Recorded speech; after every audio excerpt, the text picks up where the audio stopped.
전쟁이 러시아에 찾아왔습니다. 이제 전쟁은 더 이상 우크라이나 전장에만 국한되지 않습니다. 점점 더 많은 드론과 미사일이 모스크바, 상트페테르부르크, 그리고 러시아 전역의 다른 도시와 지역 상공을 밝히는 모습이 목격되고 있습니다. 한때 안전해 보였던 곳들이 시간이 지날수록 점점 더 위험하게 느껴집니다. 화재와 폭발이 일상적으로 일어나고 크렘린이 마침내 그 무자비한 침략에 대한 대가를 치르고 있기 때문입니다. 러시아 대통령 블라디미르 푸틴은 더 이상 진실을 숨길 수 없습니다. 하지만 그렇다고 해서 그가 숨기려는 시도를 멈춘 것은 아닙니다. 지금 이 순간에도 수백만 명의 러시아인들이 마침내 전쟁의 참상을 자신의 두 눈으로 보고 있지만 크렘린 관리들은 여전히 거짓말, 은폐, 선전이라는 전통적인 전술에 의존하며 필사적으로 상황을 통제하려 하고 있습니다. 예를 들어 많은 지역의 관리들은 우크라이나 드론 공격을 촬영하거나 동영상을 찍어 온라인에 공유하는 사람들을 단속하라는 지시를 받았습니다. 이로 인해 여러 차례 개인이 체포되고 기소되는 사례가 발생했습니다. 러시아 경찰은 최근 그중 한 명인 크라스노다르 출신의 이름이 공개되지 않은 19세 여성의 영상을 공개했습니다. 그녀는 최근 우크라이나 드론이 러시아의 아마존이라고 불리며 국내 온라인 판매의 절반 이상을 차지하는 온라인 소매업체 와일드베리즈의 창고를 공격한 사건의 많은 목격자 중 한 명이었습니다. 창고에서 피어오르는 연기가 하늘을 뒤덮는 것을 본 그녀는 카메라를 켜고 그 장면을 촬영했지만 이후 공개적으로 사과를 해야만 했습니다. 저는 제 잘못을 인정하며 이런 일이 다시는 일어나지 않도록 하겠다고 약속합니다. 라고 그 여성은 말했습니다. 이 영상은 당국이 일반 대중을 위협하려는 시도로 러시아 소셜미디어에서 널리 퍼졌습니다. 그 여성은 드론 공격 촬영 및 영상 게시와 관련된 규정을 위반한 것이 밝혀질 경우 벌금형을 받을 수도 있습니다. 그리고 그녀만 그런 것은 분명 아닙니다. 더 많은 러시아인들이 단순히 자신이 사는 도시가 공격받는 모습을 사진으로 찍었다는 이유만으로 체포되고 이제는 반역죄로 기소되고 있습니다. 이런 일은 새로운 일이 아닙니다. 크렘린은 이미 수년 전부터 전쟁에 대한 정보의 흐름을 제한하려고 시도해왔습니다. 예를 들어 2023년으로 거슬러 올라가 보면 키이우 측 병력이 점령된 크림반도에서 러시아 목표물을 공격하기 시작했을 때 당국은 현지 주민들에게 공격에 대해 온라인에 아무것도 올리지 말라고 경고했습니다. 당국은 우크라이나 군대가 사진과 동영상을 포함한 이러한 정보를 이용해 공격의 효과를 확인하거나 추가 공격을 계획할 수 있기 때문이라고 주장했습니다. 크림 정부 러시아 측 수장 보좌관인 올렉 크리치코프는 온라인에 여러분의 즐거움이 적이 공격 지점을 정확히 찾는 데 도움이 된다고 썼습니다. 그 말에도 일리가 있을 수 있으며 우크라이나 역시 러시아의 공격을 받은 도시와 마을의 사진과 영상을 공유하지 말라고 경고하고 촉구한 바 있습니다. 하지만 전쟁이 진행되면서 러시아 당국은 정유소가 불타거나 물류시설이 우크라이나 무인기에 의해 폭파되는 장면이 퍼지는 것을 막기 위해 점점 더 극단적이고 공격적으로 배응하고 있습니다. 많은 사람들이 구금되고 벌금을 부과받았습니다. 예를 들어 2025년 8월 3명의 젊은 러시아인들이 불타는 석유 저장소 앞에서 틱톡 영상을 찍었다가 해안 도시 소치에서 체포되었습니다. 세 사람 중 한 명은 3만 루블, 즉 300달러가 넘는 벌금을 부과받았습니다. 그리고 우크라이나의 공격이 점점 더 빈번해지고 영향력이 커지면서 러시아의 규제는 점점 더 엄격해지고 광범위해지고 있습니다. 러시아 인권단체인 디파트먼트 1의 자료에 따르면 현재 전국 지역의 3분의 2가량에서 공격 장면 촬영에 대한 제한이 도입되었습니다. 2026년 5월 우크라이나가 중심 타격 공세를 강화하고 모스크바 지역에서 여러 차례 성공적인 공격을 수행했을 때 러시아 수도 지역 또한 당국이 테러 공격으로 규정한 사건의 여파를 보여주는 사진이나 영상의 공개를 금지했습니다. 관계자들과 법 집행 기관들은 심지어 방공책의 영상을 공유한 일반 시민들에게 최대 20년의 징역형을 경고하기도 했습니다. 그리고 특히 친크렘린 성향의 TV 진행자인 블라디미르 솔로비오프는 자신의 방송에서 그런 영상을 보내는 모든 사람은 감옥에 집어넣어야 한다고 말했습니다. 게다가 러시아는 상황을 더욱 악화시킬 준비가 되어 있습니다. 보도에 따르면 연방보안국 FSB는 러시아 전역에서 가장 인기 있는 소셜미디어이자 인스턴트 메신저 서비스 중 하나인 텔레그램에 대한 접근을 완전히 차단하기 위한 계획의 첫 단계를 시작한 것으로 알려졌습니다. 러시아 정보기관은 텔레그램의 창립자인 파벨 두로프를 테러를 방조한 혐의로 기소했으며 텔레그램이 우크라이나가 공격을 조율하는 데 사용하는 채널을 제거하는데 충분한 조치를 취하지 않았다고 주장하고 있습니다. 많은 사람들에게 진실은 분명해 보입니다. 이것은 순전히 군사적인 이유만으로 이루어지는 것이 아닙니다. 추가 공격을 계획하는데 유용할 수 있는 정보를 우크라이나가 얻지 못하게 하려는 것만이 아닙니다. 이것은 진실을 억압하려는 것입니다. 이것은 오늘날 러시아가 처한 가혹한 현실을 은폐하려는 것입니다. 이것은 푸틴과 그의 크렘린 측근들이 체면을 지키고 러시아 국민들이 상황이 얼마나 나빠졌는지 깨닫지 못하게 하려고 온갖 수단을 동원하는 것입니다. 왜냐하면 상황은 그 어느 때보다도 더 나쁘기 때문입니다. 푸틴의 문제는 그 어느 때보다도 쌓여가고 있습니다. 러시아의 사상자 발생률은 치솟고 최전방 부대는 단 한 제곱피트의 땅도 점령하지 못해 고전하고 있으며 자국 내 지역들은 우크라이나 무기에 의해 계속해서 파괴되고 있습니다. 러시아 대통령의 위신과 업적 그리고 신중하게 쌓아온 강인한 이미지가 점점 무너지고 있습니다. 그리고 자신의 실수를 인정하고 받아들이기보다는 그는 오랫동안 써온 기만적인 술책에 계속 의존하며 국민들의 눈을 가리고 그들이 무슨 일이 벌어지고 있는지 알아차리지 못하기만을 바라고 있습니다. 푸틴 전 연설문 작성가 아바스 갈리아모프가 설명하듯이 대중에게는 말보다 시각적인 이미지가 훨씬 더 중요합니다. 불타는 목표물의 이미지가 없다면 모든 것이 계획대로 진행되고 있다는 환상을 유지하기가 훨씬 쉬워집니다. 그리고 그것이 바로 푸틴의 주요 메시지입니다. 대통령은 또한 대중의 지지를 유지하기 위해 또 다른 익숙한 전략인 선전에 의존하고 있습니다. 예를 들어 최근 러시아 해군의 날을 기념하기 위해 해군 장병들과 가진 회의에서 푸틴은 또다시 우크라이나 침공을 정당화하려 했고 러시아를 나토와 서방 전체의 침략으로부터 피해자인 것처럼 묘사했습니다. 그리고 그가 반복적으로 언급하는 우크라이나 내 나치 세력에 대해서도 마찬가지입니다. 제가 여러 번 말씀드렸듯이 그리고 이 점을 다시 한번 강조하고 싶습니다만 우리는 어떤 전쟁도 시작하지 않았습니다. 우리가 한 일은 키이우 정권이 서방의 지원을 받아 당시 우크라이나 남동부, 즉 항상 러시아와 더 가까워지기를 원했던 지역에 대해 벌인 군사행동과 전쟁에 대응한 것뿐입니다. 그는 러시아 국민들이 이 전쟁이 무엇을 의미하는지 그리고 왜 단순히 지지하는 것에 그치지 않고 적극적으로 참여해야 하는지에 대해 더욱 깊이 이해할 필요가 있다고 제안했습니다. 저는 우리 사회, 우리 국민의 사고방식에도 여러분이 섬기고 있는 대의의 중요성을 심어줄 필요가 있다고 계속 생각합니다. 여러분은 조국을 위해 봉사하고 있습니다. 그보다 더 중요한 일이 무엇이 있겠습니까? 푸틴이 무엇을 원하는지는 분명합니다. 그는 국민들이 분노와 두려움, 좌절감을 자신이 아니라 나토와 서방을 향하도록 유도하고 싶어합니다. 그는 국민들이 공통의 적에 맞서 단결했다고 느끼길 원하고 자신들의 생활 수준 하락과 사랑하는 이들의 희생을 모스크바가 아니라 키이우 탓으로 돌리길 바랍니다. 그는 러시아 국민들이 자신과 국민들이 역사의 올바른 편에 있다고 믿길 원하며 상황이 악화되더라도 강인하고 단결해야 한다고 생각하기 바랍니다. 요컨대 그는 일반 대중이 순응하고 지지적인 태도를 유지하길 원합니다. 그래야 그가 국민들의 삶을 훨씬 더 힘들게 만들고 나라를 국제사회에서 고립시키며 이미 수십만 명의 군인들을 잃은 무덤으로 이끈 모든 행동을 계속할 수 있기 때문입니다. 그가 이 모든 것을 원하는 이유는 전쟁 자금에 수조 루블을 계속 쏟아붓고 결국 모든 일이 잘 풀리길 바랄 수만은 없다는 것을 알고 있기 때문입니다. 그는 또한 국민들이 자신의 편에 남아있도록 해야 하며 이전에 지원했던 이들이 부상당하거나 전사했을 때 수만 명의 러시아인들이 계속 군복을 입고 전선에 나가 싸울 의지와 능력을 유지하도록 해야 합니다. 실제로 블라디미르 푸틴이 모스크바와 상트페테르부르크 전역에서 새로운 동원 움직임을 계획하고 있으며 수천 명의 현지인들이 전쟁에 나가도록 강제될 것이라는 소문이 퍼지기 시작했습니다. 하지만 그 이야기를 더 깊이 파헤치기 전에 이런 인사이트를 더 원하신다면 꼭 밀리터리 쇼를 구독해주세요.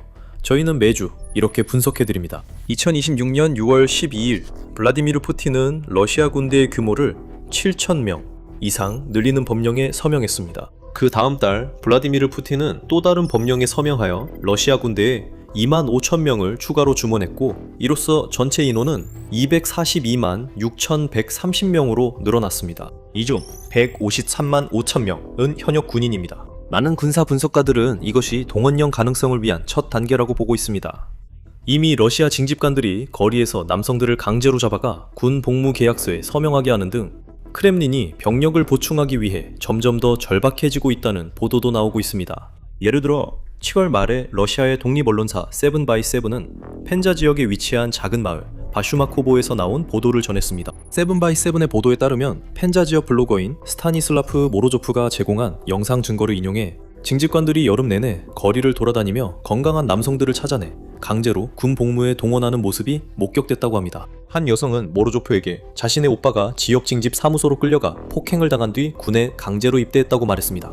다른 주민들도 비슷한 이야기를 전하며 미성년자들이 납치되어 폭행을 당한 뒤 징집관들이 나이가 어려 계약을 할 수 없다는 사실을 알게 되자 숲에 버려진 사례도 있었다고 덧붙였습니다. 같은 수법이 다른 곳에서도 목격되었습니다.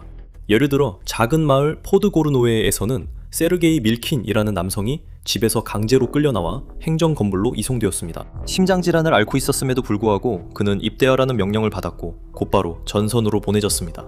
불과 몇 주 후 그의 아내 올레나는 지역 공개 페이지에 남편이 사망했다는 소식을 전했습니다. 이런 이야기들이 바로 푸틴이 숨기고 싶어하는 사례입니다. 분명히 그는 러시아 국민들을 고깃덩어리처럼 대하는데 아무런 거리낌이 없으며 그들의 권리를 침해하고 가족들을 풍비박산내고 자신의 끝없는 전쟁 기계를 돌리고 있습니다. 하지만 그는 여전히 자신이 엄격하지만 공정한 지도자이며 대중에게 신뢰와 존경을 받는 인물이라는 이미지를 유지하고 싶어합니다. 그는 거짓말과 선전만으로도 이것이 가능하다고 믿고 있습니다. 그래서 대규모 동원이 필요할 때가 오면 사람들이 기꺼이 동원 명령서를 받아들이고 자신의 삶을 뒤로한 채 조국을 위해 나설 것이라고 생각하는 것입니다. 하지만 푸틴에게 슬픈 사실은 그의 대통령 임기 동안에는 효과가 있었던 이런 종류의 속임수들이 이제는 빠르게 힘을 잃고 있다는 점입니다. 점점 더 많은 러시아인들이 전쟁이 잘 되고 있다는 대통령의 허황된 이야기를 믿지 않으려 하고 있습니다.